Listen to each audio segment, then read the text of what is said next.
Fun fact, that big white cliff up there, the Coconino sandstone, is about 500 feet thick.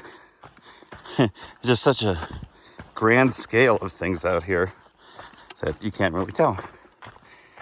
So hopefully I didn't wait too long for these mules.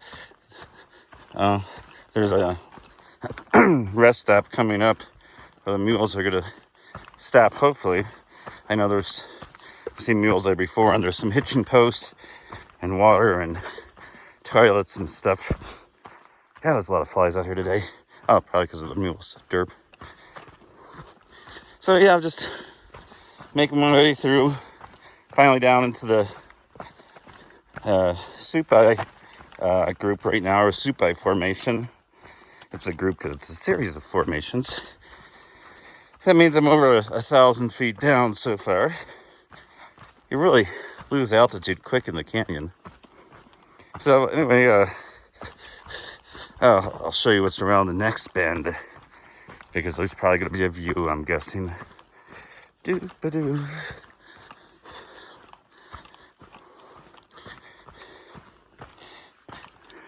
Oh yeah, it is opening up to a view. It's kind of nice. It's cloudy today. It's going to keep the heat way down. It's a little more humid as a result. But it's kind of cool. Sorry, my poles are blocking here. Zoom in a little bit. There you go. Okay, since every other video online has to show it, I'm going to walk you through the Supai Tunnel. Oh, hello. You can pass me by. Oh, yeah. Big old tunnel here. Ooh, it looks like I'm going to be able to pass the mule group here. That's cool. Hello. Hello. How's it going, guys? So yeah, it's a Supai Tunnel.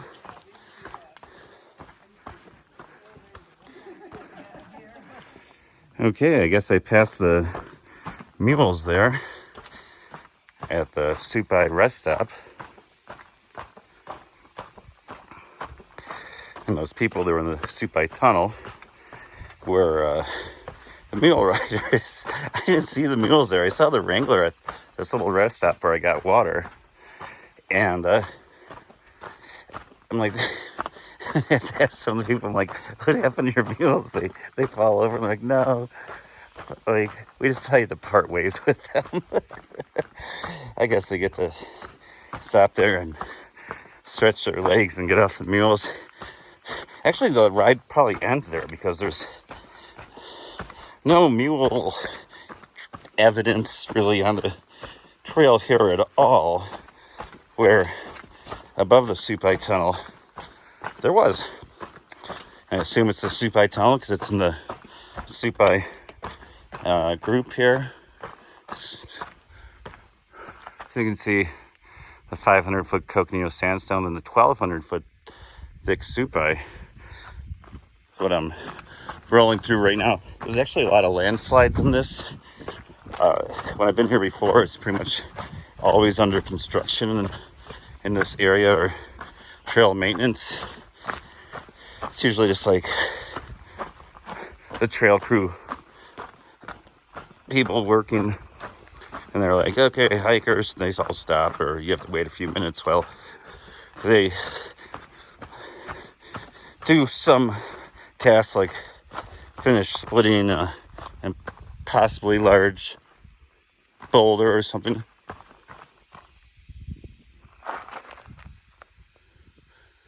Oh, look at that. There's a waterfall over there.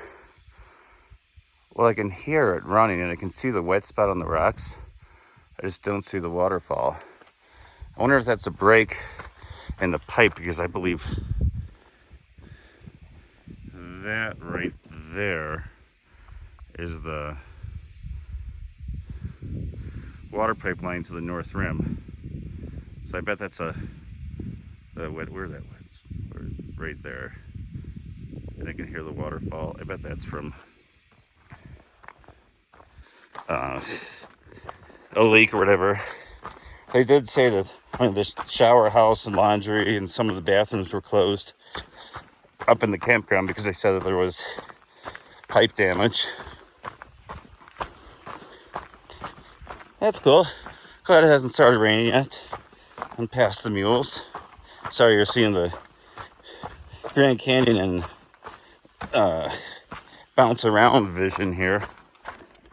If I zoom all the way out, it'll be better. My dumbass is gonna fall off the edge if I'm filming and walking. I have tripped over rocks before and seriously hurt myself on the trail. And 2017, I broke my shoulder at Lake Morena, 20 miles into the PCT, tripping over a stump in the campground at night. And then last year, I think I broke a rib on the Arizona Trail on the flume south of Tucson, a 8-mile-old like water flume. So it was like smooth sailing trail, and I was texting and hiking don't mix, and I tripped over a rock and ended up throwing my phone like 20 feet, but landed on another rock or something, cracked a rib. Such ouch. Ooh. Lots of downhill today.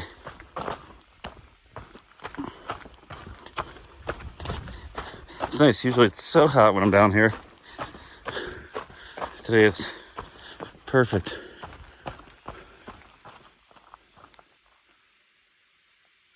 Oh, there you can see the hole in the pipe is what I could hear.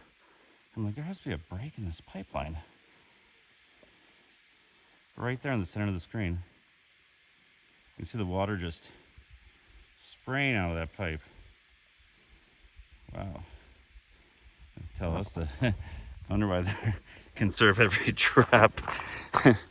That pipe is.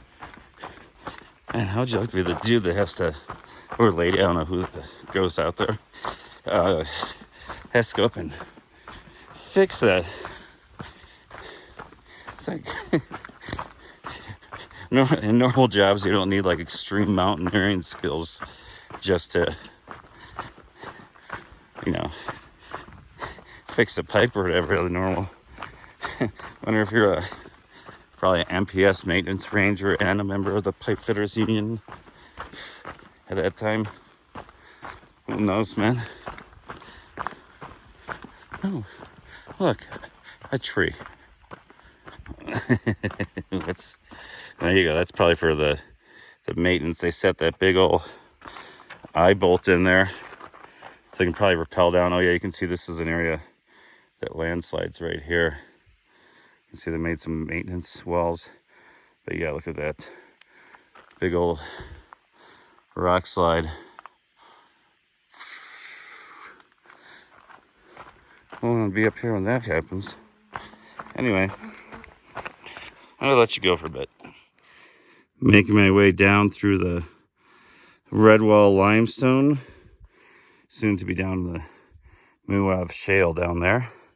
If you can see how this trail works here. This is where you don't want to be like hiking when you're stumbling drunk or holding a phone and looking through the phone while you're walking, because it is a long way down. I guess it's tacky to throw rocks to show how far down it is. But yeah, I've never made a video while walking through the Redwall limestone before. You can see why it's called the Redwall. Big red wall. Oh, I'm gonna fall off this thing if I do it. But it's actually gray. It's gray limestone.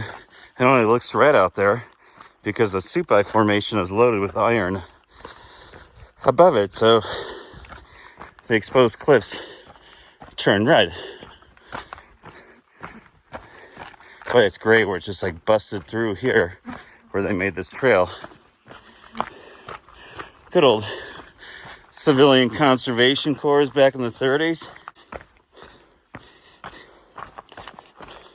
Big old drop down to the Muev limestone down there. Oh, you can see the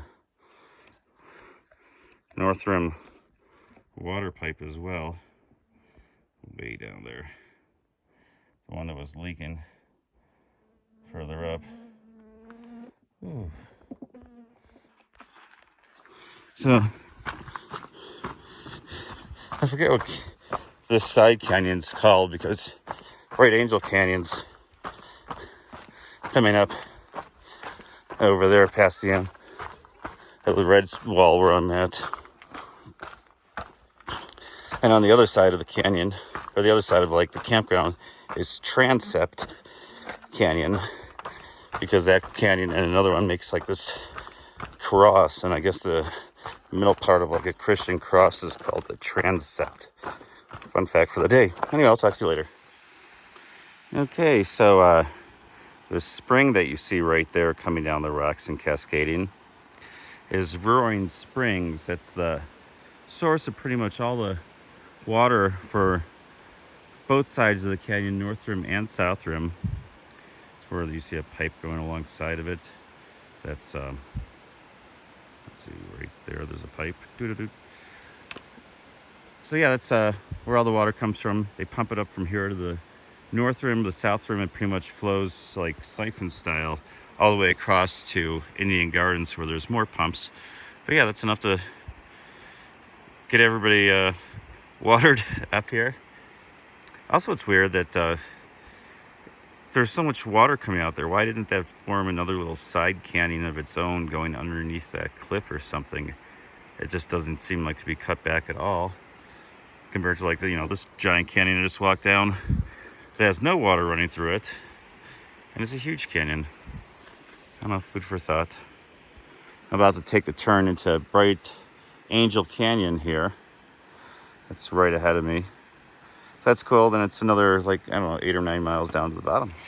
Okay, I'm getting down here to Manzanita, which is basically a pump house, I think. And some dude lives down here too. I saw a special. There's some bathrooms here. Water source.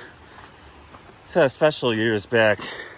The person who lived in that house there was raising a family down here, which I don't know if it'd be a cool spot to grow up or not. Kind of poorly socialized with just a bunch of hikers and weirdo rangers and stuff. But yeah, it's a pretty cool spot. I'm gonna take my first break of the day down here. Oh, and there's a river's running down there too, but I'm not gonna walk down to it. Okay, after Manzanita, you begin following the Bright Angel Creek for the rest of the way down to Bright Angel Campground, Phantom Ranch, like 8.5 miles from me. Really not making good time at all today. I'd like to be many miles up. This is where the old Bright Angel Trail splits off too, to go to the North Rim. But I guess it is what it is. Yeah, it's so nice and cool today compared to pretty much every other time I've been down here. When it's like over 100 degrees by it's 10:30 in the morning right now. Yeah, almost 3 hours and only made it from the campground a little over 6 miles. 8.5 to go. Oh, now I'll be able to start. It isn't as steep anymore. So the next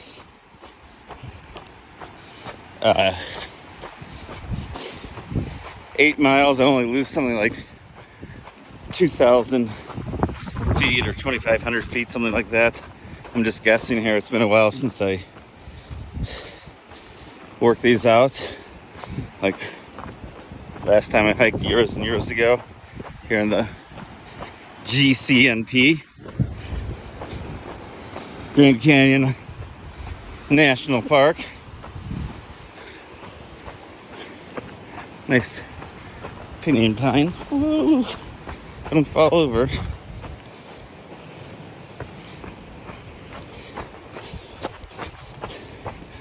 Almost to the little tiny waterfall that pretty much everybody who hikes the Grand Canyon takes pictures of. Oh, there's something cool about it.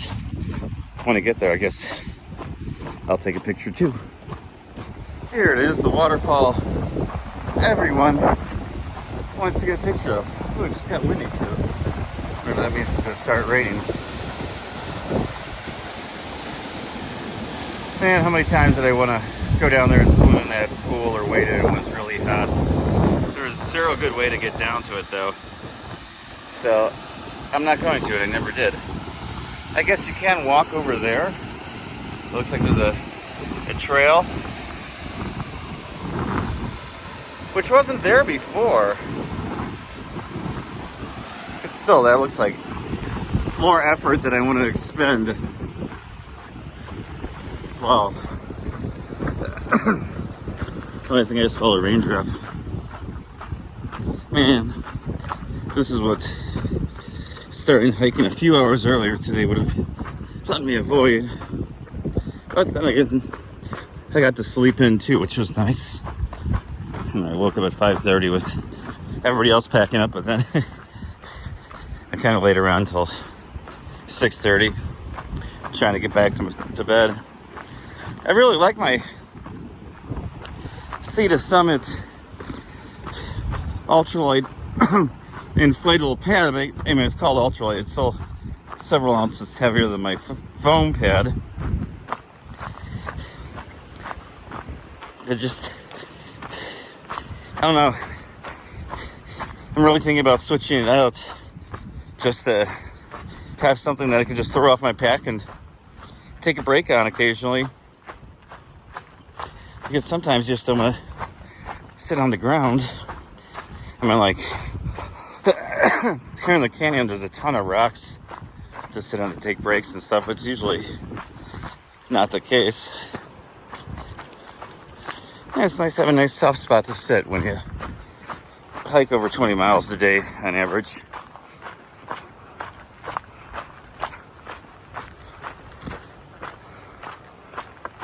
You can see why people like hiking the canyon, though. It looks completely different once you're down in here compared to the rim. I wonder if I'll have any other hikers in my sight tonight. I mean, people might just go straight to the backcountry office today. I left before it was open. And who knows, hikers might have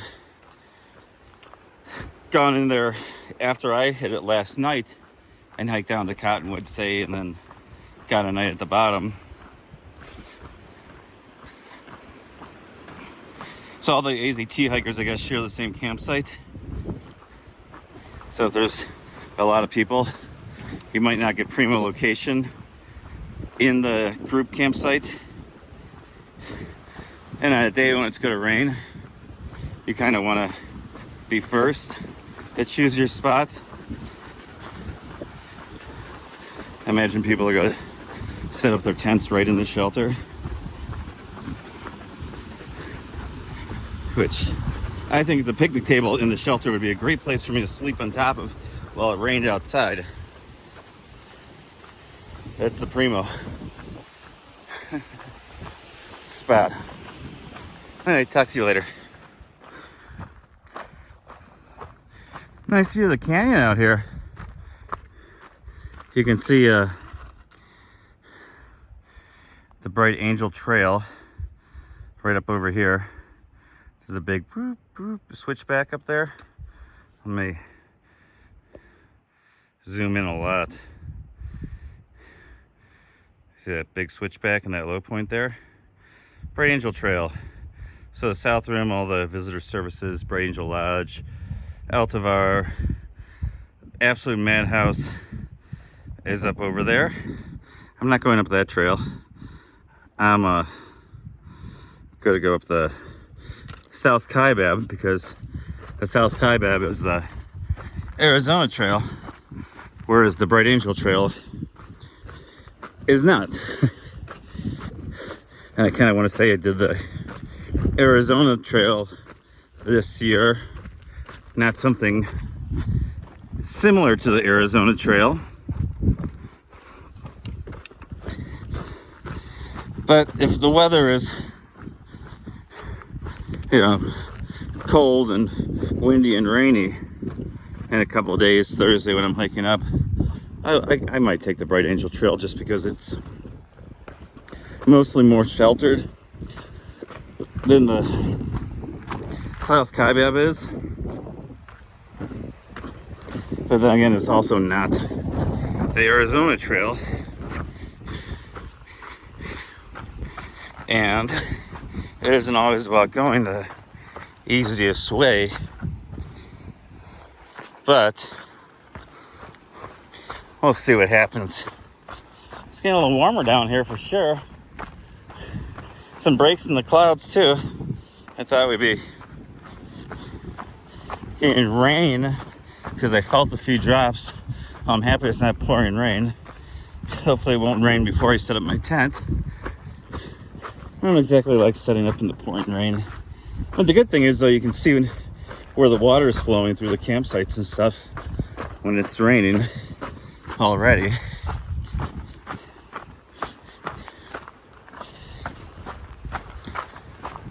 So it's like a little over, I guess it's gonna be like 6.5 miles now to the campground. I already passed Cottonwood. Grand Canyon's still looking good. I just ran into 2 women from Mammoth. They were probably cops or whatever. They didn't tell me their names. I'm like, oh, I live in Mammoth too, and told them where I live and work, and they said like nothing about themselves. Usually people are like, oh yeah, dude, can't you wait until ski season, blah, blah, blah. Oh well, some people are just odd. So Ribbon Falls is not odd though. It's a super cool waterfall back there. It's actually really tall too. It's like 100 feet tall, but it's hidden by this little ridge in the foreground. So in that gap between the 2 green spaces there, you can kind of stand up in there and have the waterfall on top of you. It makes for great photo opportunities. It's a super cool spot. I should go back there, but I'm just kind of trying to race to the bottom. It probably will rain today, so I want to be set up before the storm starts. It's a long way down from the top up there. There's Upper Ribbon Falls as well. You can go around from where the bridge used to be and scurry around to the top up there. People say it's great. I've never done it. I try not to hike off trail in the Grand Canyon. I usually always hike alone in the Grand Canyon, so if I go off trail, you just screw up one little thing, you might never be found. I don't really want to make the book Death in the Grand Canyon volume 2 or whatever. And if you're gonna die, the Grand Canyon isn't a bad place, but it beats dying of some other way, some sickness or whatever. A lot of people do every year. I don't want to be that guy though. I don't want to fall over the edge. I want to get a flash flood or kicked by a mule.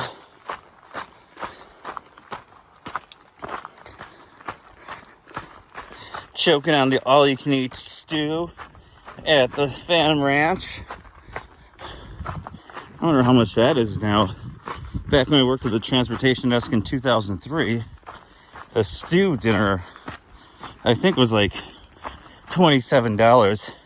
And when I bought it for myself, I felt like, oh my God, I'm spending $27. It's so expensive. Though Xantera, the outfit that runs the concessions on the South Rim, was only paying me like, I don't know, $6 an hour, or $5.75 an hour, I think. So paying $29 It's like 5.5 hours of my time to cover that, but it's really worth it. So it's probably $50 now. And it might still be worth it, but I bought expensive dehydrated, some kind of dehydrated meals for the next 2 dinners and 2 breakfasts.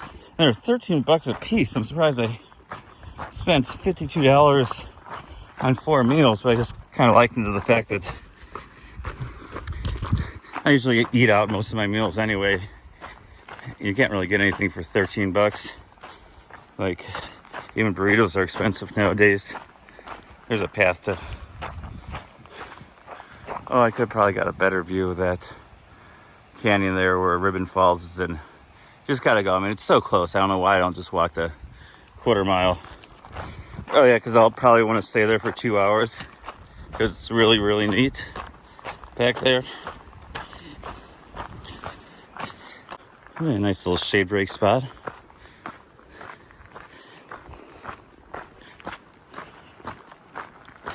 Back when I used to live and work here at the Grand Canyon, way back in the day, there used to be this old man named Maverick.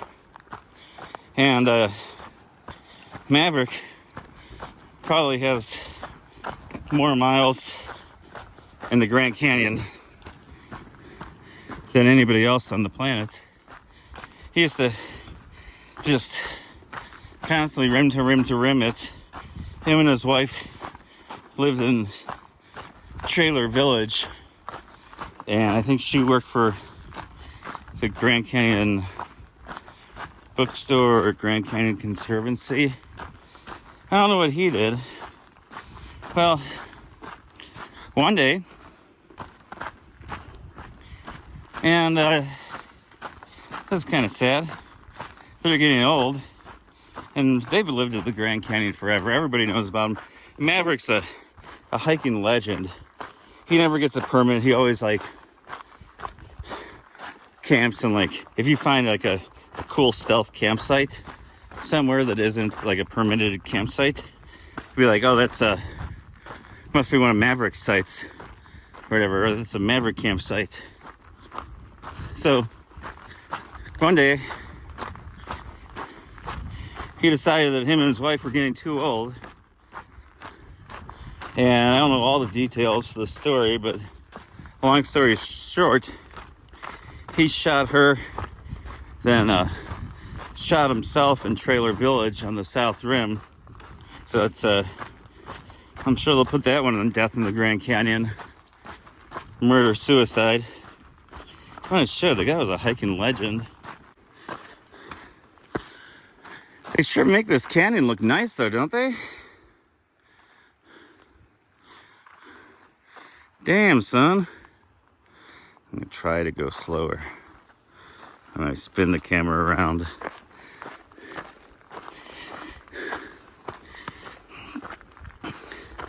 Should probably drink more water today. I drank like 1.5 liters so far. And it's finally warming up out here. Is this the great unconformity or nonconformity geologists speak of right up here? Where the Tapete sandstone overlays the Vishnu schist, representing about a 1.7 billion years of missing Earth's history. Or is it coming up? I think it's coming up. It just looks like that. There's another layer that's sometimes between the Tapetes and the Vishnu, which may have been like islands in an old sea or something. I kind of forget. I know that the Vishnu schist, the bottom layer of the canyon, and the Zoroaster granite, which intrudes it. Well, the Vishnu schist then will be older. Was like an old mountain range, and there's intrusions of younger Zoroaster granite into that old mountain range that got eroded down flat, basically. And then 1.7 billion years later, the peat sandstone started accumulating on top of it. So that's kind of a long chunk of Earth's history right there. Yeah, I'm pretty sure this is the Vishnu schist right there. So this looks like it's a peat sandstone. Hey, I think I'm still in the peats. It might not be sandstone, but I do believe it's called peats. It's been a while since I studied the geology of Grand Canyon National Park.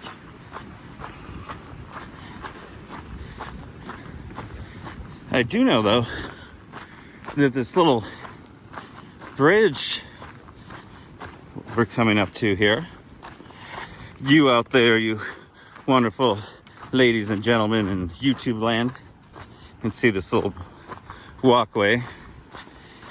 It used to just be normal trail, then they built a walkway. You have to like walk through this kind of swamp, and it was really crazy because like these reeds and stuff were above your heads and it was just all muck the whole way. And I remember one time I was walking through, there was like thousands of like tiny little frogs like everywhere. Like you couldn't take a step without squishing a couple. It was craziness. I don't like stepping on frogs. Yeah, so now here they built a causeway through the swampiness. Yeah, it was kind of nasty to walk through back in the day. It's like Snake Central. I always had like, yeah, you're walking through the desert, then all of a sudden, boom, you're in like Vietnam or something. I was there, man. It's like Danny DeVito and Always Sunny in Philadelphia, talking about how he was in Nam, but he was just there like smuggling something or doing something with business. Oh, okay. I was wrong. This is just kind of like a crazy area for like the geology of this place.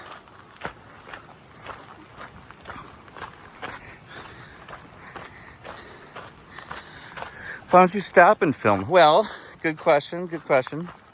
If I did that, I'd never get to where I'm going today because there's just endless stuff to stop and film. Just like north of the Grand Canyon, I couldn't stop and pick up every rock, even though I wanted to stop and pick up every rock. It was kind of a thing because there's so many fossils, and yeah, it gets really. I lived in the area for so long, and I never saw like fossils up here. Maybe it's because the rains were so heavy last week with like a hurricane that blew up here. They just like washed everything, like the dirt off everything, so it was easy to spot. I don't know if you know the answer. Put it in the comment section. Well, this is one place where vertical video should probably happen, but I'm already subjecting you to a bouncy camera that's probably getting you dizzy. So the Trans-Canyon telephone line was made by the Civilian Conservation Corps back in like the 30s. Look at this post here. Completely bent. Must have been a massive flash flood. Because that's a good 15 feet off the Bright Angel Creek right there. At least 15 feet off the Bright Angel Creek. To come through here and reach that high and bend this puppy over. There's another phone thingy over there. Telephone pole. Derp. You can see why this is called the box here, right? It is getting very narrow compared to how wide the canyon was before. This is for the Grand Canyon water pipeline, Trans-Canyon pipeline. It's basically right below this trail here. They put the trail right on the the water pipeline. And then when it leaks, it just geysers out right through the trail and blows a hole in it. I already just walked across one of those sections a couple miles back where there was like a 5-foot wide crater in the trail where the thing sprung a leak and just blasted out everything. So you can see some striations in the Vishnu schist here. Oh, yeah, over there it's good. So they say this layer is like 2 billion years old. But before that, it was sedimentary rocks that were laid down by, like ocean or lake or whatever, but they were deposited. They're like, that's why there's layers to this cake, so to say.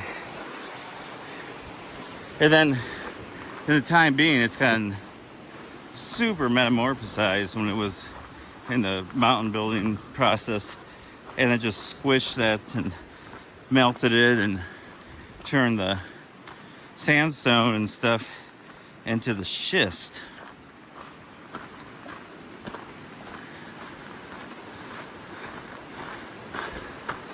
Grand Canyon rocks. So here on the box, the trail crosses Bright Angel Creek a number of times. I want to say there's like 6 bridges altogether. Some of them I've been on look like severely damaged too. Like when I was like a big rock came down and it's like crushed out the side or whatever, and it's all bent. But it's been a while. So I probably fixed those. You can see another bent over phone pole, telephone pole right there in the center. Wonder if yeah, it looks like it's actually bent on the pole, so that means yeah, that's a pretty high. Would not want to be in Bright Angel Campground when the water was that high. I know there was a flood that damaged some buildings at Phantom Ranch. I wonder if that was the same flood as that one.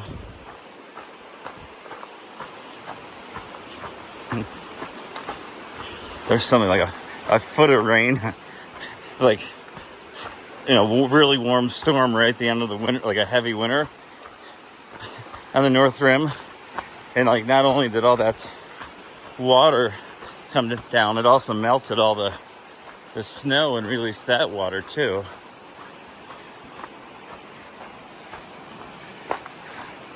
Yeah, can you tell why it's called the box?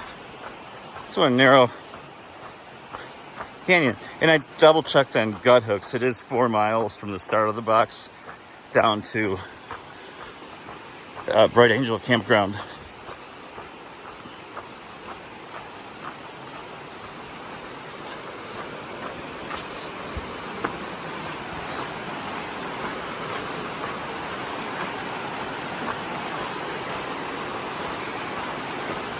Nice clear water. If I was hot, I'd walk down there and jump in, but it's probably like just like 85 degrees and muggy. I'll definitely jump in the creek after I set up my tent. I want to get a spot all secure before I play. It's absolutely gorgeous down here. Most people will never be back down here. And it's like, yeah, guys, just take a zero at Bright Angel Campground if you can. Book a meal at the canteen. Oh, I remember the breakfasts were kind of early, but if you're leaving like at, I think there was like a 5 a.m. and a 6:30 a.m. breakfast. So that 6:30 a.m. breakfast isn't too bad. Just get over there and then Then after you're done eating your all-you-can-eat smorgasbord of bacon and potatoes and eggs and toast and other goodies, you can pack up, because if you're southbounding, you have to pass the campground anyway. Whew. Oh, I just felt one drop of rain. Look at this shit.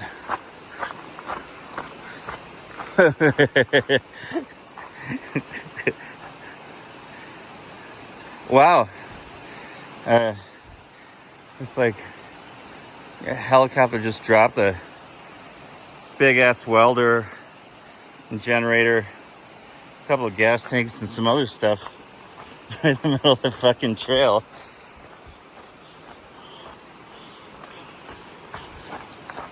Not something you see every day. In the middle of the North Kaibab Trail, it's that big honking welder. I could turn that thing on and, oh, you want a flip-flop?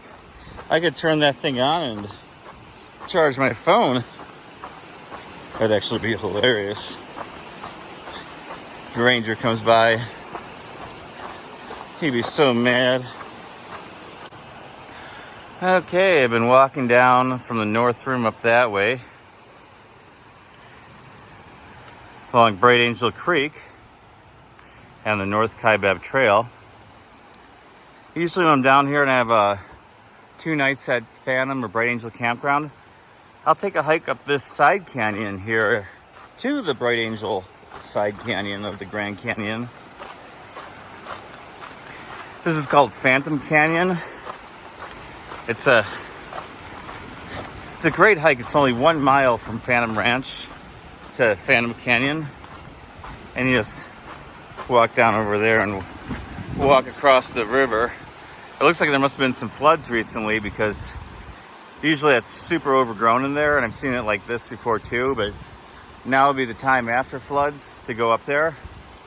The sky's looking really nice. It cleared up, but with the possibility of rain, I would not want to walk up there tomorrow, because it might look blue skies down here, but up on the rim it could be thunderstorms, and people have died in this canyon before, so I don't want to be like them. But it's super cool. If you ever have the chance, go up Phantom Canyon, 1 mile above Phantom Ranch. So I'm just 1 mile away. It's like 1 o'clock right now, just before 1. Oh yeah, you can see the flood debris on this tree here.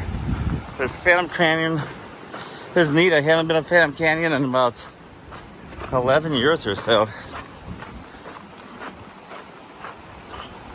When I worked here, though, I go up there all the time, because why not? Hey, cool, shade again. So 1 more mile.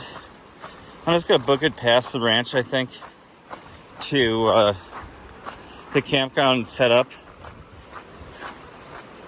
and then I can relax after I set up, and because I want my tent in a good spot in case it absolutely storms tonight.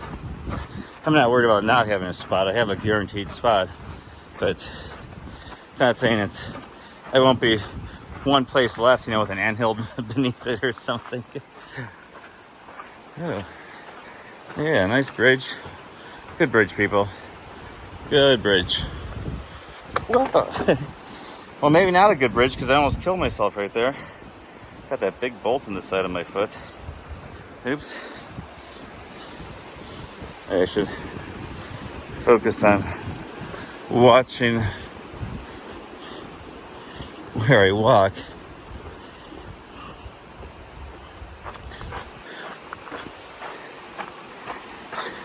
I don't want to have to get helicoptered out of the Grand Canyon if I twist an ankle or anything stupid like that. I wonder if actually, yeah, I wonder if you get injured down here, do you have to pay for the helicopter ride? Because usually rescues are free, just so people actually call to be rescued when they're in the backcountry and they don't just wait to die or whatever. So this canyon's like almost 2,000 feet deep. When I go the river is about a mile and a half, mile and 3/4 ahead of us. When I get down there, the inner gorge, as they call it, is 2,000 feet deep. I mean, we're almost there, and there's not a lot of elevation loss along this way.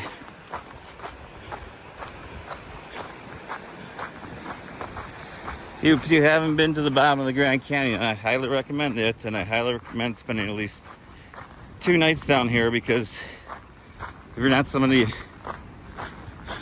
who hikes like literally all the time, you got to experience some blisters on the way down, and they ain't even funny. And I mean, besides it being a beautiful place to spend a day, you probably need like a day to recover between hiking down and hiking out of here. Whew, I cannot wait until I lay out in this creek today. It'll be like my first bathing experience in 6 days anyway. I believe this is my 6th day on the trail. So my first bath in like 7 days then. Gotta treat the Bright Angel Creek like the Ganges River and take a full-on bath in there. Rinse out all my clothes, my socks. It'll probably dry as I'm getting out of the river too. It's the exact opposite of a storm right now down here. It has become a humid 90-degree day, maybe hotter. Anyway, talk to you later. Oh dear. Welcome to Phantom Ranch. As soon as I get to Phantom Ranch, like there's the Welcome to Phantom Ranch sign.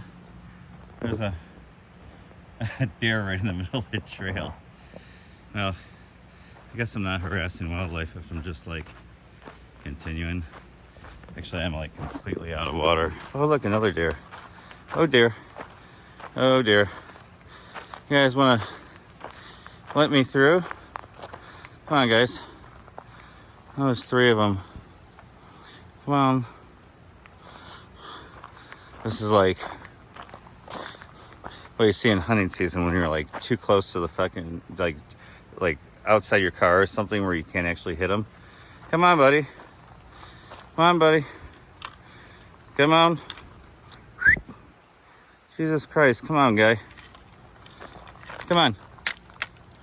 Oh, there's a little one over here too. Yeah, there's a deer traffic jam in Phantom Ranch, so I can't exactly make it through. And these guys like really don't give a damn about anything. You gonna let me by, guys? Is that cool? Is it cool if I come on through? Little, like we're also like this close to deer national parks. Like, come on. Can I just like come on through, please? Like, I know no human ever has harassed you in your life, but you're harassing me right now. Oh, that's a nice new fancy bathroom there's built there.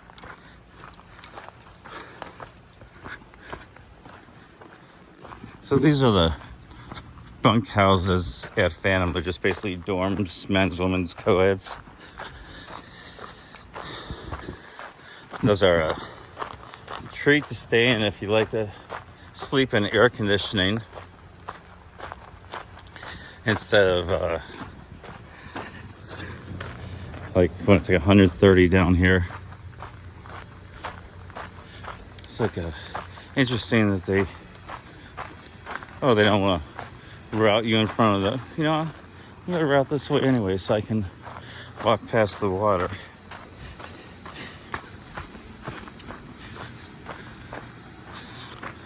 They want you in the back side of the building, perhaps. Oh well. So I think shoes. I think I took my first unofficial detour of the trail. Oh, there's like squirrels running everywhere. It's like rats when you turn the lights on.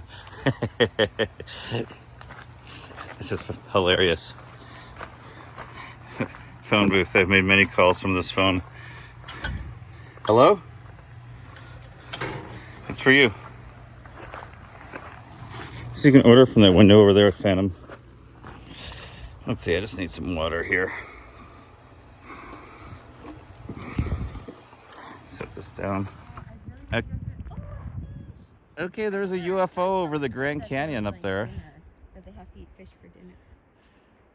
I don't know what it is, but there's a UFO. I'm videotaping. It's a lie. It's a lie. It's Natalie. I met her down here at Phantom Ranch. All right. Good night. Anyway, there's a damn UFO over the inner gorge over there. I don't know what it is. And there's the Black Bridge over the Colorado. From here to that bridge? Yeah, we can kind of just cut up over here to the trail. Okay. What time is it? 5:18. Someone told me that you could get internet at the North Kaibab Trail. If you go up the North Kaibab, there's the UFO right up there still. I don't know what the heck it is right in the middle. If you go up... Oh, if I had my binoculars, I could, help you. Right? Okay. The house is over there, look. Oh, yeah, okay. And there's this little handcart thing that goes across too. I'm sorry, I'm trying to get the UFO. Dude, you're being, I don't know, I feel like it's a waste of time. Good morning from Bright Angel Campground. There is my lovely tarp tent, brand tarp tent. I have an attack penguin drawn on the side to ward off any animals like this vicious looking creature over here. Oi. Oi.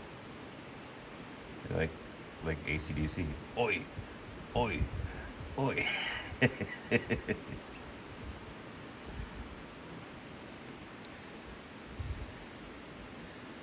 So I'm actually in the only shelter down here.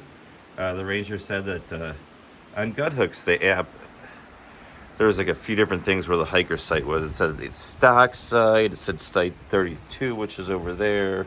It says whatever there was. It's like no real thing. But I went with what the ranger on the North Rim told me, who said that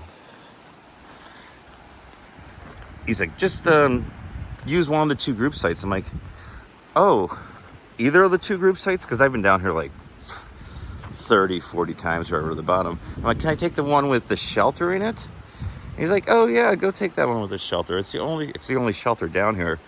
And it's supposed to be like a 96% chance of thunderstorms today. So I'm like, why not? I only really have my tent set up just to show that there's somebody in here so like another group doesn't come by and seal the site, which I mean might happen today. And hell, I don't know if there's a group reserved here right now. I really hope there isn't a third group coming in, because the group that's in that site over there, that there's two group sites. So this one that I'm in and that one over there. I mean, they kind of wanted this site because obviously they want the shelter. But then I was talking to some rangers last night, two law enforcement rangers walking by, and they said that they want AZT hikers to use a stock site. And of all the times I've been down here, I still don't have a single clue where the stock site is. But I'm going to go find it today and go over there and tell any hikers to come over here because there's a shelter. And also, if another group actually shows up that booked this site, I'm going to have to get out of it, I guess. I mean, I could just like move right there, like the next campsite over, because it's just me. I don't need a site designed for 11 people. But I could be like, whatever, the rangers said that I can camp here, and the two law enforcement rangers last night, they basically told me they couldn't care less where I camp. I'm like, hey, if it starts raining, can I just like post up over there or something? I'm sure most people would be cool with it. So I met a girl at the canteen last night. Oh, the canteen's closed. Phantom Ranch is not what it used to be. There used to be Lots of partying. I can't walk away from my stuff. My food's open here. There's a ringtail, I don't know what you call it, ringtail cat or whatever. A little cute little guy. He looks like a stuffed animal. Bounces around everywhere. Some arboreal creature. I was sitting on the bench here reading a book on my phone last night. The Adventures of Sherlock Holmes, Sir Arthur Conan Doyle, which I keep on reading while I'm hiking. It's a good hiking book because it really has nothing to do with hiking or backpacking. It's just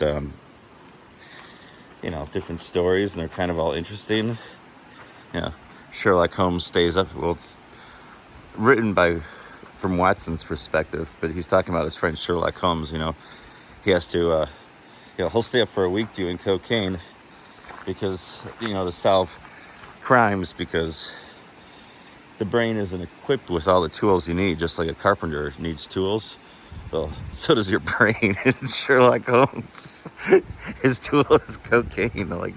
I didn't know that. I've seen so many Sherlock Holmes movies and series and stuff, and he's not just doing cocaine the whole time. But anyway, so I'm in here reading on this picnic table, reading after dark, and I just kept on feeling just the slightest little tap on the table, and the thing would jump up on the table. I'd turn my lights on, and it'd be walking up to me. It's get out of here. Another hiker on Guthook said that he was in the site over here, and he had to punch the thing off the top of his tent in the middle of the night. They're kind of aggressive. The fat squirrels out here are kind of weird too. It's another reason I don't really want my tent set up, because I'm afraid a squirrel is gonna tear into the thing. But if I don't have it set up, I feel like somebody's gonna take over this site, even though my permit is in the little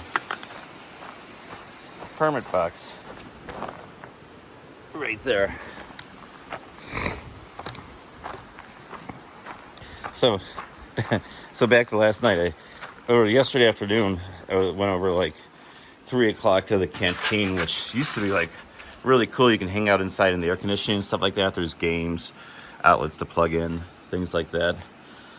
And now you order outside. There was a girl standing in front of me in line. She's with some people. I figured she's with boyfriends, stuff like that. No, it was just family.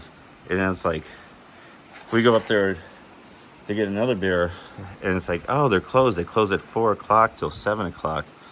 I'm oh, that's kind of lame. Hello. And she's oh, I'm oh, it's 4:20. You want to smoke some weed? And she's oh, hell yeah.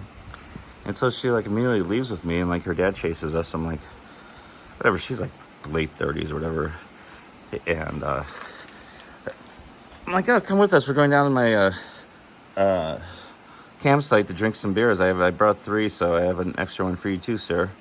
And he's oh, whatever. Make sure she's back for dinner, kind of thing. And so we walk over to Boat Beach and then to the Black Bridge and watch sunset from the other side of the cave on the other side of the Black Bridge, which I'll be walking through tomorrow, so I can show you. And I come to realize, I'm a bartender, and sometimes when people are drunk, they're just so professional at being drunk, you don't even know they're drunk. Oh, it was funny, on the way here to my campsite, the 2 rangers I talked to about being in this campsite, they were walking past, pushing a wheelbarrow with some coolers that had ice cream and Taco Bell and stuff like that. I guess a helicopter just brought that in or something, or a mule. And she talked to them for a solid half an hour, just about leaving today at 4 a.m. Do you think it's going to be safe? And just kept on asking the same questions. And I'm let these guys do their jobs. They're the police down here. They have other things to do. And they're yeah, we got to get this ice cream to the freezer. But do you think it's safe to leave at 4 a.m.? And I'm and I only had 1 beer. But then as she kept on pulling out and we walked over after talking to them forever. And I told them I used to work for the Park Service and stuff up here. And she kept on pulling out little bottles on the way over to the bridge, she kept on pulling out little bottles of Fireball and slamming them. And eventually I realized I kind of had to, though this person was cool and all, and sort of was happy when I saw another couple coming down the trail after sunset. That was just taking the river walk between the two bridges. It was like a mile. And then she immediately started talking to them, just like blah blah blah, blah, like kept like standing in front of them. It's like they couldn't walk and talk to them, and so I just like walked away and got out of that scene. Like that was awkward, so I'm glad I just stayed in my campsite here and read Sherlock Holmes for a couple hours. So it's like 8:30 in the morning right now. I slept until like 7:30, 7:45. This nice cloud cover let me sleep in. I don't know if it's going to rain at all. I took 2 nights down here to avoid the storm, which is great because I need a 0 day. I'm 90 miles into my hike right now. But God, hiking out on a day like today is awesome because usually it's like over 100 degrees, like 110, 120 degrees down here at Phantom Ranch. And hiking out, unless you leave before sunup, it's going to start getting hot. So cloudy days are nice to hike on. But it's supposed to be, the storm's supposed to be like passing through the ends of it tomorrow morning. So hopefully it'll still be cloudy. I mean, if it rains, it rains. As Dolph Lundgren said, if he dies, he dies. That's pretty much the rule of hiking in the Grand Canyon. I should get my breakfast cooking. I paid way too much for these meals here. Let me show you. Oh, there's these beer lockers for your food. Critter lockers. These things are $13 a piece. But I remember they were really good. I had them before last year. Some hiker had a whole box of them and he was giving them out like in every town in Oregon, every resupply. He was like sick of them, I guess. And they're, you can see, biscuits and gravy, $12.95. But look at that, 1,100 calories, 34 grams of protein. Ooh, 51 grams of carbs. Ooh, 73% of, it has 77% of my daily intake of sodium, 73% carbs. Oh, look at that. 220% of my daily value of saturated fat. These are good hiking meals. That's why I paid $13 for them. I need to make one of those for breakfast. I still have my denatured alcohol. I'll have to make a video to show you how I make breakfast here. I could get that going. It's a beautiful little campsite. As I said, hopefully there's not another group that's going to come and try to kick me out and send me to the stock site today. I mean, they'd already be on the way down. So I guess I would know like by 2 o'clock if that's going to happen. But the rangers were like totally nonchalant about it. But that would suck if that was the case. So I guess I'll go find the stock site this morning and invite AZT hikers over here, you know, before it starts raining, and I'll talk to you later. Well, I guess you can say the storm has arrived to Phantom Ranch. It's not really raining too bad here. This is just the beginning. It might actually start pouring. I'm glad I got the shelter down there with the... I wish I was there right now because I feel like the other people are going to all encroach on the space. But whatever, dude. If they want to get out of the rain, they can get out of the rain. Yeah.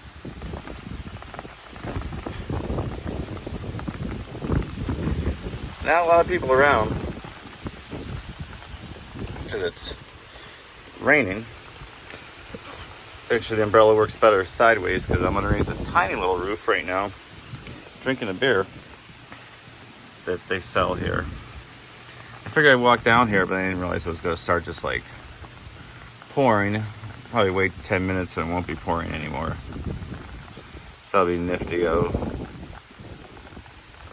the wind is picking up a little bit, but that's not too bad. Yeah, Phantom Ranch is a fraction of the glory that used to be. This canteen behind me here, the building behind me. You used to be able to get dinners and breakfasts in there, had sack lunches. I mean, they still have stuff for sale, but they serve you out of a side, like, little order window. The inside, where it's nice and air conditioned, is completely shut down. And they close the place at 8 instead of 10 o'clock at night now. The dude working, or the lady working here last night, said that they're just really short on employees. Anyway, talk to you later. Okay, Wednesday, September 21st. Down here at the Silver Bridge down by Bright Angel Campgrounds. Campground, I should say. It's like 6 p.m. Nearly sunset. I wanted to come out here. There are a bunch of biting flies out here. I don't know what's going on with the fly situation. I've never seen flies like this down here. That bridge is like 550 feet long.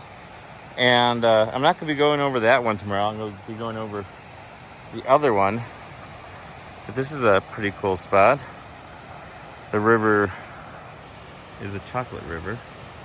It's usually like Gatorade green. Biting flies. You can see it's a beautiful sunset on a day that was supposed to be all storms all day. It rained like twice down here. I think I made the right decision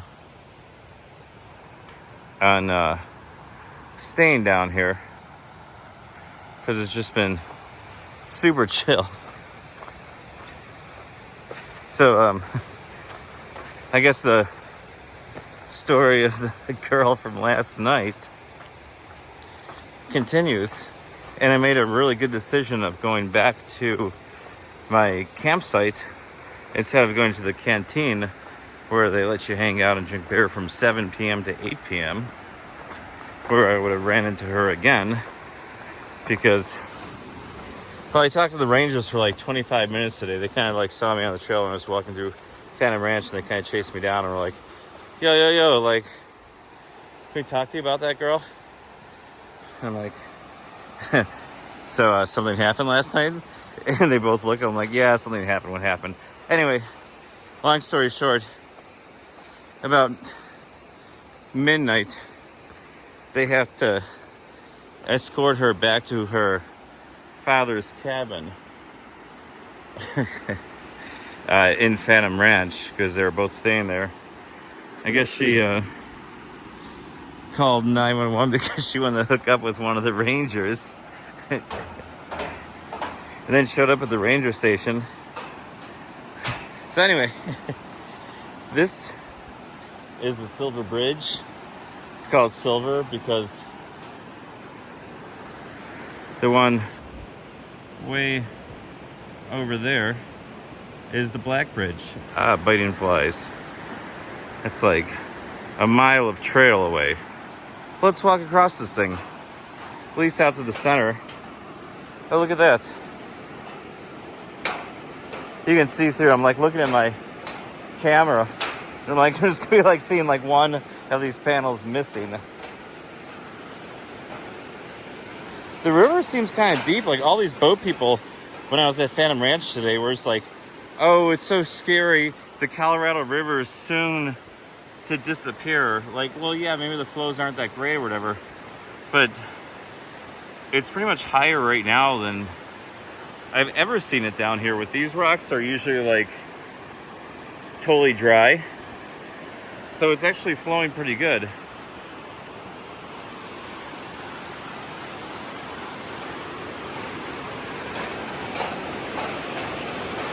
Yeah, my gators have bacon on them. I know, it's really cool, and I bet you wish you had bacon gators too. There's like a water pool over there.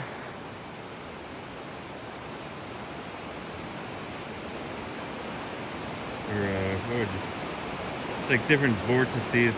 So this bridge, it's not windy at all right now, but even me just walking across it, because it's a suspension bridge, it sways while you're walking across it. And right now, let's see, I think now I am in the dead center of the bridge. The Silver Bridge over the Colorado River.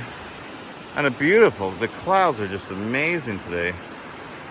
First day of fall, I believe, September 21st.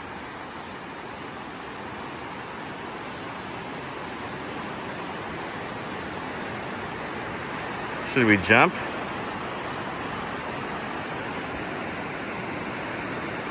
This thing's like really high above the river too. Like, I want to say we're like 80 feet above the river. Oh, Demaray Point up there was just in the sun, and now it went away. It was just lit up. Shoot. Anyway, let's keep walking across this bridge. I'm getting like vertigo. So this is the Grand Canyon Trans Canyon pipeline right here beneath my feet. It's the water pipeline that goes from Roaring Springs all the way over to the South Rim. So it basically goes North Rim to South Rim and stops at, or is charged at Roaring Springs on the North Rim side. Look at this, man.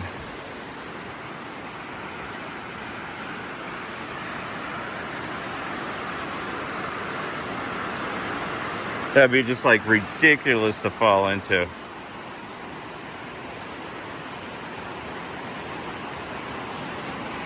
I want to jump. It's actually not really that deep right here. You can see I'm by the shore. It's just the river's so chocolatey right now. There's the pipeline going from beneath the bridge out that way and then up to the South Rim. Man, I've crossed this bridge a lot of times in my life, going from the Canadian side to the Mexican side of the Colorado River. Man.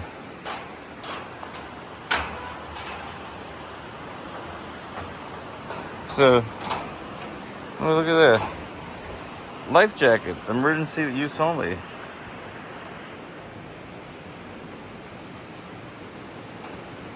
Oh. I don't know, by the time somebody fell off that bridge, the time you realize that there were life jackets existed over here, or if you knew about them, to the time you could open it up and get life jackets, the guy would be like way down the river and really not your problem anymore. The highest point you can see up there, Demaray Point, is only the Coconino Sandstone. So the top of the Coconino, you're still 1,000 feet from, actually the bottom of the Coconino, you're 1,000 feet from the rim. So there's 500 feet on top of that point there. And that's red wall limestone. Tapeats, sandstone, Vishnu schist, and then Zoroaster granite going up this way. So there's a river trail that goes along the river that way. It connects over to the Black Bridge. But it's getting late. I don't really want to walk after dark out here. I mean, I have before. But I want to walk a mile that way and come back. It's really me being lazy, but whatever. You got it. It's beautiful. Imagine walking this trail here along the river, all the way over to that bridge over there. Oh, it looks like you're walking above the river. It'll be beautiful. Trust me, do it. So let's walk across.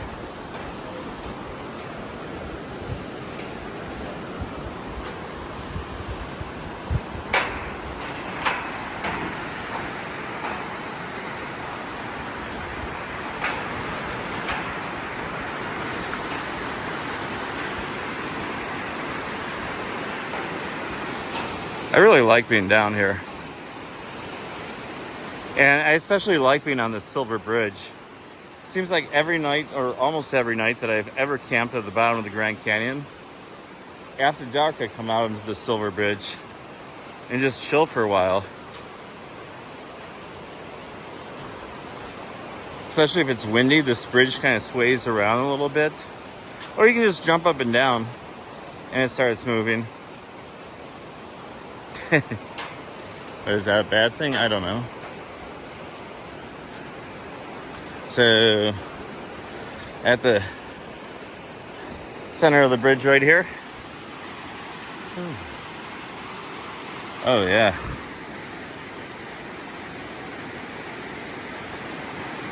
I don't know if you can see this thing moving, but I'm just leaning against the side in this Bridge is shaking.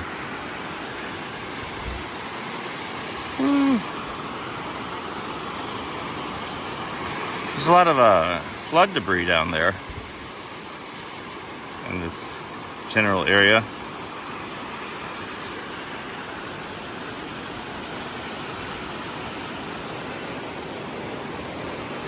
Oh, so the Bright Angel Trail, we're going up the North Kaibab behind us, but the Bright Angel Trail then goes this way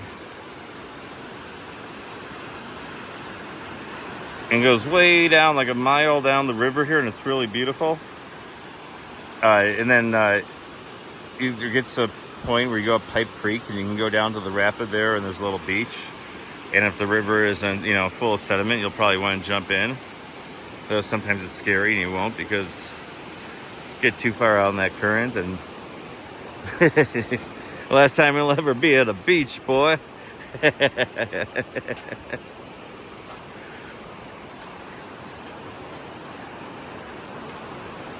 Yeah.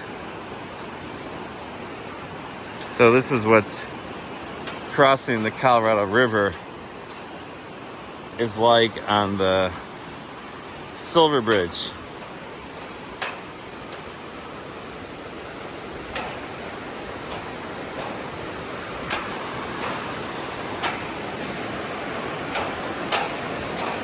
You can see through it the whole way. Yeah, they're not trying to make it terrifying for people with vertigo or whatever, especially since it's swaying the whole way too that you're walking. There's not like a... Oh yeah. This thing has some motion. I mean, we've been walking across it for a few minutes now. Granted, I've been pausing and taking a break or whatever here and there. So there's another trail right here. It kind of goes... let's see if I can zoom in and see it.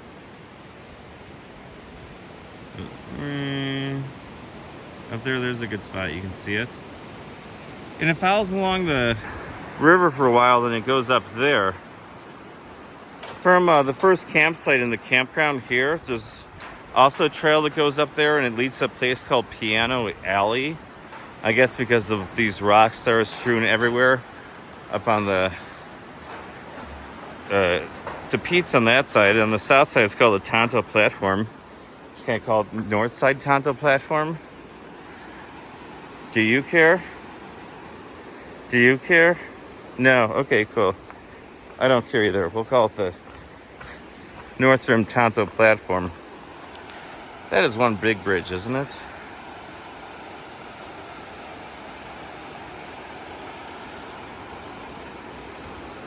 You can see the river trail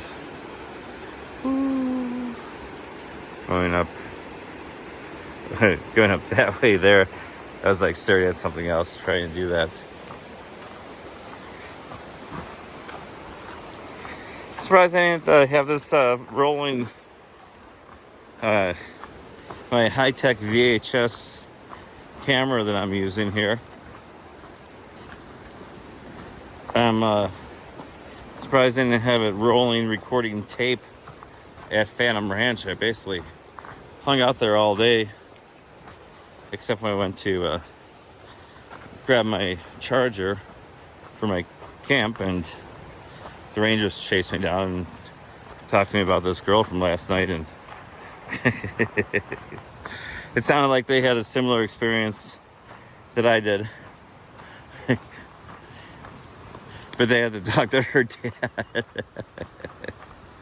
This is a corral for the Park Service, made out of Vishnu schist.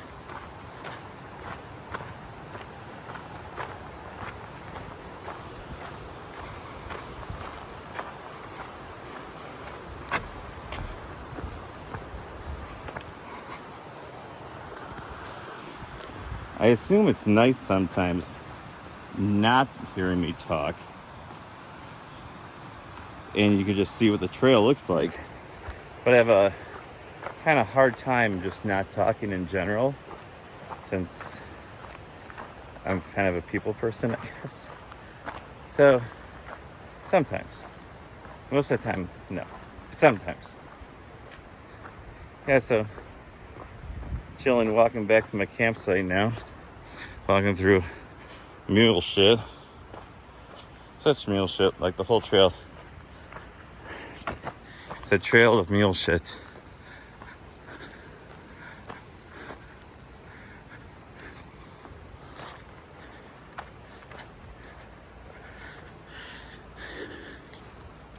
I could really go for a Sunday.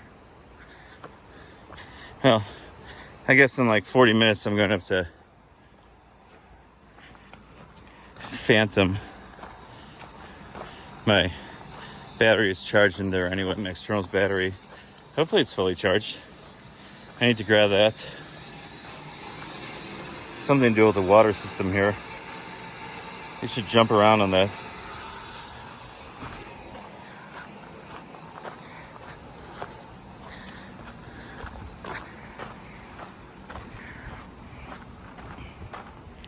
Danger, do not enter. Emergency phone? And water. Oh yeah, I need to fill up a water doohickey. Okay, talk to you later. Today sort of just looks like a painting or something. It's maybe Thursday. I don't know. What day is it? Thursday, September 22nd. Climbing out of the Grand Canyon, 8:45 in the morning. Nice, beautiful day. There's supposed to be some showers after 11, but these clouds are making it so nice and cool. Where the North Rim Lodge is up in like that area up over there on the cloud bank. Bright Angel Canyon goes back up that way. The trail I came down, the North Kaibab's in it. And I'm on the South Kaibab trail right now. You can see it going right beneath that rock there. Colorado River right down there. And I'm hiking up that way. When I get to the top of this ridge here, I'll be about 2,000 feet up, or maybe it's like 1,500 feet. I kind of forget. I thought the inner gorge was 2,000. It's been a while since I actually like looked at the maps and stuff and did the math and elevation, like years. So either way, I have like 3,000 feet of climbing to get out of here today. And hopefully I can do it before it starts raining and it just like stays nice and cloudy like this. Look at the two courting ravens. Where are we at? Right there. They like to kind of fly close to each other and they'll dive. Woo, come on. The one's supposed to chase it. Oh, not chasing her. Okay. Well, I will continue on my hike and enjoy this beautiful day. Really, when the when the canyon has clouds over it, it just makes all the difference. I pointed out Phantom Canyon when I was coming down the other day. It like comes in like right over there into Bright Angel Canyon, and then it goes kind of back up that way. And people go all the way back in there. It takes them days and days and days, and there's climbing and all that good stuff. But there's the river. Talk to you later. Well, almost there.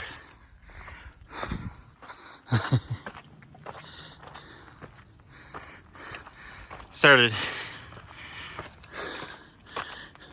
about 7:30 this morning. It's 12:30 right now. So it takes about 5 hours for me to get to the South Rim from Bright Angel Campground. Woohoo! Hey, tons of people on the trail getting close to the top. Oh man. Gotta figure out where the Arizona Trail goes.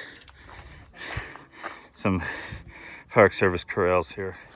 Well, it's Thursday, the September 22nd, about 1:20 in the afternoon. Finally made it across the Grand Canyon. did sort of an amazing job. 5 hours going across the canyon today. Maybe it was a new personal record. I don't know. So after you get out, big hole. After you get out of the canyon, you just kind of walk through the forest here for a few miles, and I guess use this opportunity to resupply at the Canyon Village Marketplace, aka Grand Canyon General Store. There's also a little camping section there. Oh, look at this. Wow. I haven't sat down in a hot minute. Like, literally a hot minute. Maybe like from when I was like 1,100 feet down into the Grand Canyon until right about now. Whew. It does sound like I'm being close to the marketplace. I can hear the road. It puts me out of the back end of the campground. I mean, there's always a possibility that I'll stay at this campground here. But why pay? I mean, it's like $6, so it's the hiker biker site. It's great. It's right behind the shower house too, which they were closed on the north rim. I don't know if they're going to be open here. A shower would be nice, but then you also have to go and buy soap and shampoo and, oh yeah, do your laundry because you got to put clean clothes back on or dirty clothes back on. So that then becomes like a town day. And granted, I only walked like 8 miles today or something. I would like to do at least like 5 more. You know, something, you know, a little something for the effort here just to get out of the park. I've been in the park since, I think Sunday night. I camped just inside of the park where the North Rim Fire Tower is, the Edward Abbey Tower. And that was a cool, awesome spot to camp, really. There wasn't a lot of spots north of there that were decent enough. There's also the option, since allegedly the general store here in the Grand Canyon is better than the general store owned and staffed by the same company right outside the park, that I could walk out of the park to Tusayan, hop on the bus back into the park. It's a free bus. Go to the store, resupply, then hop back on the bus and go back out of town. That saves me, I don't know, like 5 miles without extra weight. But you can see like the terrain's like this up here, and the stretch out of the park is paved. So yeah, I'll just get resupplied here. I need 107 miles of food to get me from the Grand Canyon here to Flagstaff. So I'm gonna call that 5 days. Hopefully I'll make it quicker than 5 days. So if I like leave here and do 7, it's like 98, and do like a couple of 22s and a 5 or something like that, or 8 or whatever it comes out to. That's a possibility. It's kind of like how I have to do my math for my food. So it's cruising terrain. There's just not a lot of water out there. And I also could buy myself another water bladder at the general store because they have a camping section. If one of them gets a leak out there, it might suck. I mean, I have 3, like, 2+ liter bags, so they're like 2 1/3. But they're all kind of old. Not like I really want to carry them full, but I'm going to have to fill all of them. Plus my Gatorade bottle, which I use just to like drink out of. I don't use like a hose anymore. Because the water stretches coming up out of Tusayan are like long. Even though it's going to be flat as a board, it's going to be super exposed. So any heat is not really appreciated. The rangers were pretty cool at the Grand Canyon and on the North Rim this time, and pretty much everybody was.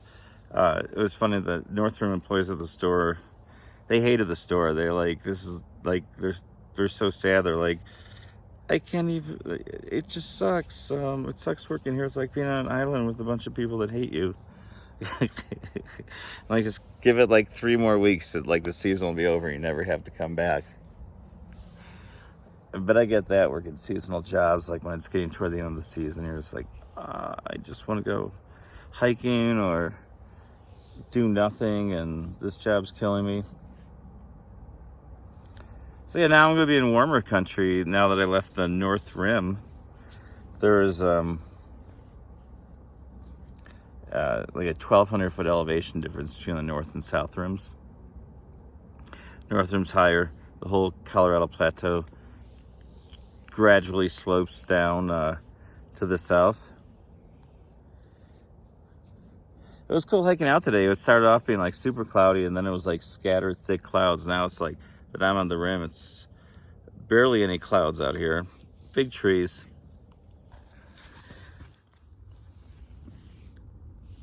There's like nobody on this trail either. I'll probably like start seeing nobody again. And the park was so crowded. There was so many people on the trail today. It's really beautiful. It's just really nice to have a cloudy day to hike out on, because normally it's like 100 something degrees, and I kind of don't want that experience right now. So I decided to stay at night and the hiker biker site on the South Rim. Figure I just climbed out of the Grand Canyon in 5 hours. I might as well relax a little bit, get hydrated, whatever. I almost forgot this time of year is tarantula migration season in Arizona. Look at that buggy. Thing's about 3 inches when it stretches its tail out. Oh no, you're making a beeline toward my... A beeline? Or is it a T-line? Toward my ammo can with my food. So I guess I'll close that up. Okay, this is Guino coming at you live Friday, the 23rd of September 2022, with an important message for those on the network. Hiking is good today. Much paved terrain, both in front and behind. There was a NPS campground last night when I got out. I wanted to go to the store to resupply, and I went by the campground just to see if there was anybody there. And the NPS lady, the National Park Service campground registration person information, whatever. Hey, joking here. Kind of convinced me to stay. It was only $6 a night. I just walked out of the bottom of the Grand Canyon in 5 hours. I can chill. But like seriously, 5 nights in Grand Canyon when you're trying to make like plus 20 mile days, like 20 miles feels kind of bad, is kind of lame. So with saying that, I of course started way late from the South Rim campground. I was charging stuff. Brought a beer for this trail walk, and it popped in my campground, so I had to drink it really quick. It happens. Oh look, there's clouds way out there. First clouds I've seen all day. It's warmer today than usual. So yeah, just doing this nice paved stretch of the Arizona Trail from Grand Canyon to Tusayan. So this is like 4.5, 4.8 or something like that from where I woke up in the campground this morning to Tusayan. I got groceries in the Grand Canyon because allegedly it's a better general store. I mean, I worked at that general store before. It was kind of interesting way back in the day. 2000 and a nickel. That's when I worked there.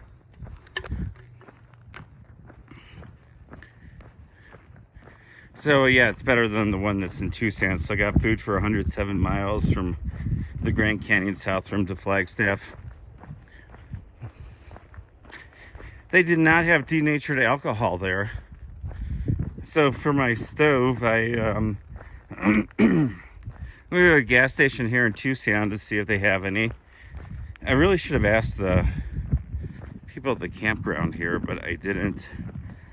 There was a free table outside. There was fuel on that, like MSR cans of isobutane compressed gas, but no like denature, but they might have like liquid gas inside. But the trail here, it's kind of a route that goes through Tusayan, and I'm going to take that route and going like way uphill and way back downhill and totally avoiding Tusayan because I kind of want to go to a gas station and look for fuel for my stove. They usually have a product called heat in places like here where in the winter there's a ton of snow and it gets to like below zero in the winter. You put it in your gas tank. It comes in a yellow bottle. I'm sure you've seen it if you live in the upper Midwest or something. Yellow product called heat. Put in your gas tank in the winter to prevent gas line freezing. So it's gas line antifreeze. It's basically denatured alcohol. It removes water from gas lines. And it works great in a cat food can stove, it turns out. Just wonderfully. And they were all out of it at the Grand Canyon.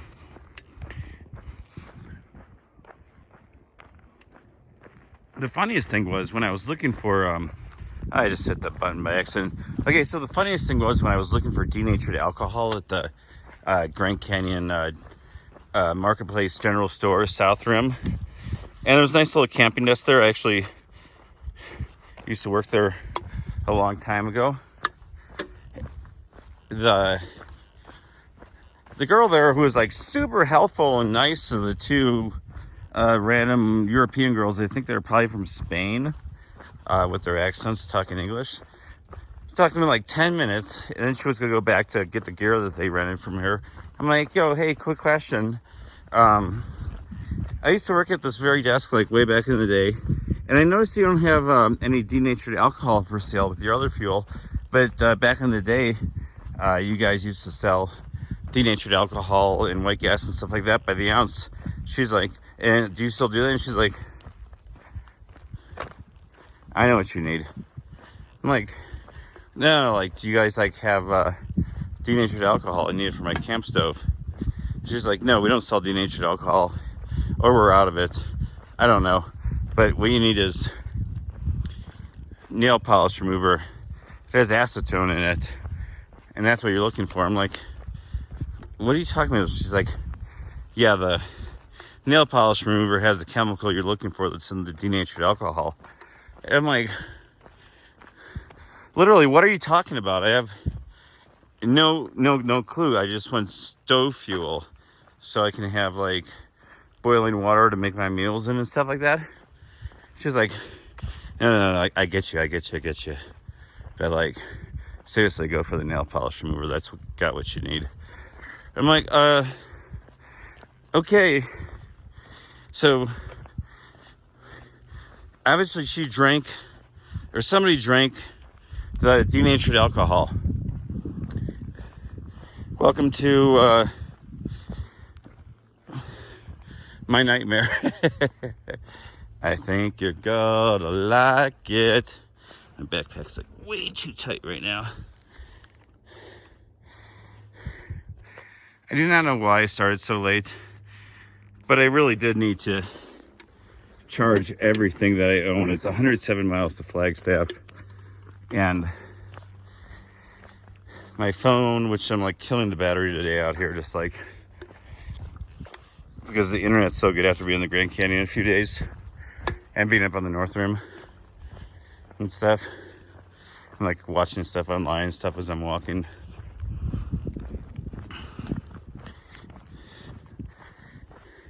The hiker biker site though is pretty nice, I gotta say, up there on the South Rim. The lady, I was just like walking to go to the general store to resupply, and she was like a National Park Service uniform and all. She's like, oh, like approached me like an Arizona trail hiker, because the side trail to the general store from the AZT goes right through the campground, like passes the ranger station or whatever. I'm like, yeah. And she's like, oh, we were waiting for you for days. I'm like, oh, really? Like, okay, that's honest. She's like, no, a couple of girls said a guy with a mustache should be coming through. They're here like 2 days ago. I'm like, oh, that's Fiddler and Egg. I met them on the North Rim. They were both super nice. And it'd be cool to catch up. Like, they're 2 days ahead of me, and I don't know. People take days off. I'm sure they took another day off too, like when they hit Tusayan, because I was trying to hard sell them on the bowling, which is at the Grand Canyon Square Inn. Like, you'd think I worked there, but I don't. I just used to go and hang out there with friends when I worked at the Grand Canyon, because you got to hang out somewhere that isn't like the place that you work for. And at the Grand Canyon, you pretty much every place is the place that you work for. So you have to go out to the entrance town. So yeah, today there were 4.8 miles of asphalt, and it's 1:45 already. I'm gonna make it past Tusayan, but I don't know how far. I'll try to hike until like I need to use a headlamp, because starting now, the water carriers are going to probably be kind of long, like really long. On the North Rim, I was doing fine with 19-mile carries because it was cooler or whatever, getting a little cloudy. And but here on the South Rim, it's a little hotter, so I'll probably drink more water. But I just don't want to do like 30-mile carries. The thing is, most of the water sources up here are just like cow tank water. I mean, I've drinking them before. They're just nasty, muddy. You might have a cow standing in there with you. Think like maybe like 20, 30 feet circle of. Oh wow, that's the first trailblaze I've seen in an awful long time. Look at that. Arizona Trail, we love you. This is a great trail. When you're out there hiking, kids, you love this trail, go donate some money to the Arizona Trail Association. They really do a lot of good with the money. I like the association. You should too. Obviously, it didn't go to pave this, so don't worry, your donations didn't go to pave miles and miles of trail. It's part of the Grand Canyon National Park bicycle system, because there's like more and more bike paths here than there used to be. Like, there were none before when I worked here like 20 years ago. Man, my pack is heavy with 107 miles worth of food to get me to Flagstaff, and I only have a liter of water. So pretty soon I'm gonna get a Tusayan adding like 10 liters of water to this pack. I really hope I make some miles tonight past Tusayan.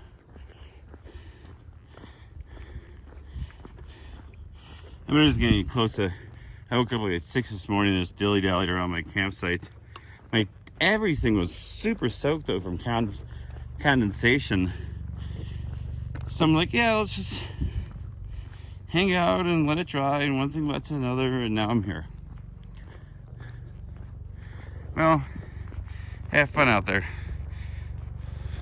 There's helicopters out here, people. Don't believe me? Where are we at?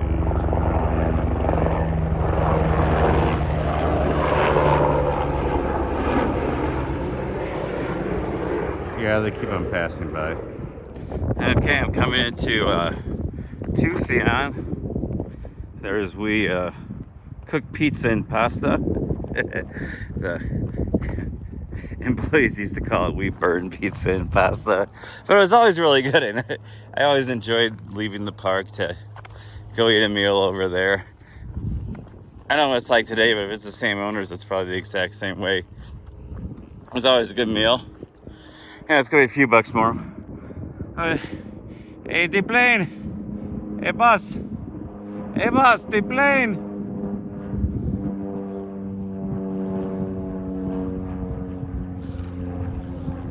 It'd be really funny. Oh no, the other one. It'd be really funny to. What the hell am I doing down here anyway? I gotta go up that way toward the campground So, and to the gym. Wow, this is a really the sidewalk wraps around over that way. Okay, so there's like a hiker route and or like a equestrian route that bypasses and goes up that way and just like totally avoids this town whatsoever. And then there's this other route that follows the bike path that I was on, and they split like only like a mile back and goes right into town. And then you could there's another helicopter.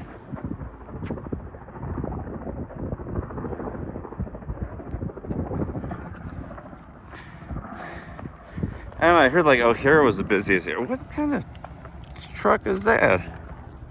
Like industrial strength bookmobile going up to the campground. All these little windows on the side. They live. There's like a bunch of people like in. Oh, there's another helicopter. Yeah, this must be literally the busiest airport. They say O'Hara is, but this thing like constantly. Oh, look at this fun little gate. So if you're a hiker, you can walk through, but if you're in a wheelchair, you're penalized and have to pull this big lever. I guess. Oh, you lift it up, I think.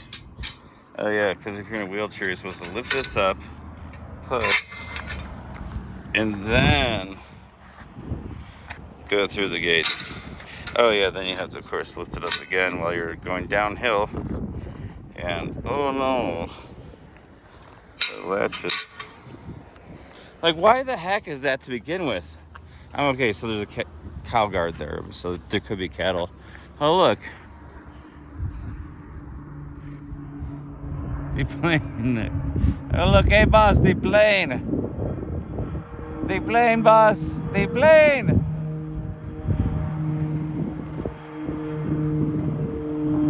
Oh, the plane. So I'm gonna go see if I basically just need to get water and get out of Dodge, but there's like a Wendy's here and stuff too.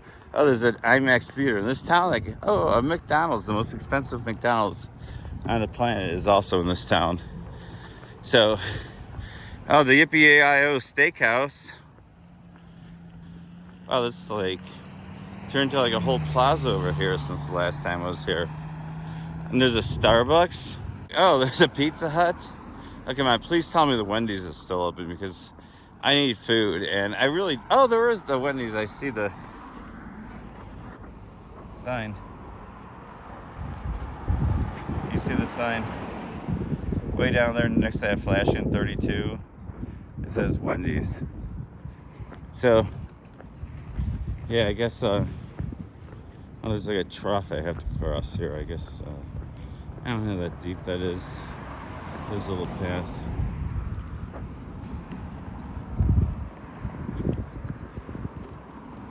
So I got like, where's the gas station that used to be over there? There's like a chocolate factory thing. There used to be a gas station. And it's funny, they'd sell guns at that gas station too. And I don't see it anymore. That's like my second guess for denatured alcohol.